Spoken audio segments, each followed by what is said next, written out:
Assalamualaikum warahmatullahi wabarakatuh.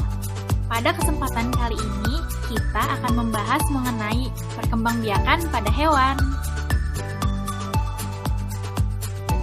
Pernahkah kamu melihat ayam yang bertelur? Atau kamu pernah melihat kucing yang melahirkan anaknya? Semua itu adalah tanda bahwa makhluk hidup berkembang biak. Berkembang biak artinya menghasilkan keturunan baru dari jenis yang serupa dengan induknya. Jika manusia berkembang biak dengan cara melahirkan bayinya, hewan berkembang biak dengan cara yang berbeda-beda. Perkembangbiakan pada hewan terjadi secara vegetatif dan generatif. Perkembangbiakan secara vegetatif terjadi tanpa adanya perkawinan. Pada umumnya, perkembangan vegetatif ini terjadi pada hewan dengan struktur tubuh yang kurang sempurna. Adapun 3 cara perkembangbiakan secara vegetatif, yaitu tunas, fragmentasi, dan membelah diri.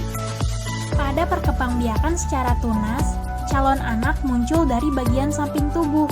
Lama-kelamaan, calon anak tersebut besar dan memisahkan diri. Contoh hewan yang dapat bertunas adalah anemon laut dan hydra.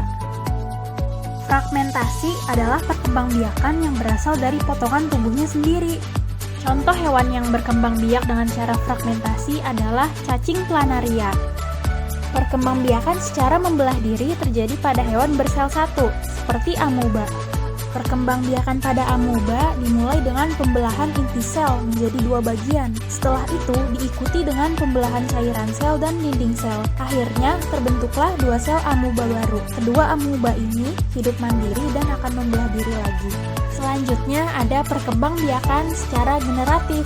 Perkembangan generatif pada hewan diawali dengan adanya perkawinan atau pembuahan. Pembuahan adalah peleburan antara ovum dan sperma. Setelah terjadi pembuahan, terbentuklah zigot.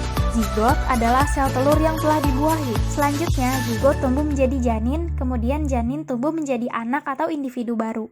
Hewan berdasarkan tempat pertumbuhan janinnya dikelompokkan menjadi 3, yaitu hewan vivipar, hewan ovipar, dan hewan ovovivipar. Yang pertama, hewan bertelur atau ovipar. Ovipar adalah hewan yang meletakkan telur di luar tubuh induk betinanya.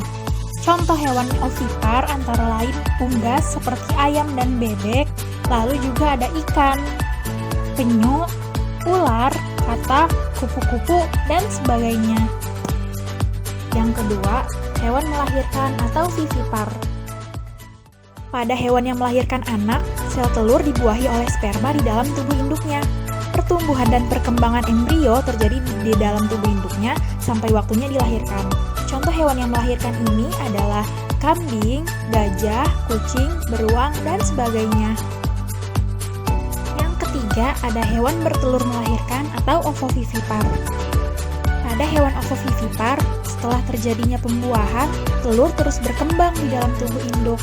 Makanan yang dibutuhkan embrio tidak berasal dari induk, melainkan berasal dari makanan yang terdapat di dalam telur. Setelah tiba waktunya dilahirkan, anak akan keluar dari tubuh induknya. Contoh hewan ovovivipar antara lain ular, paus, ikan pari, dan sebagainya. Sekian penjelasan mengenai perkembangbiakan pada hewan, kurang lebihnya mohon maaf. Wassalamualaikum warahmatullahi wabarakatuh.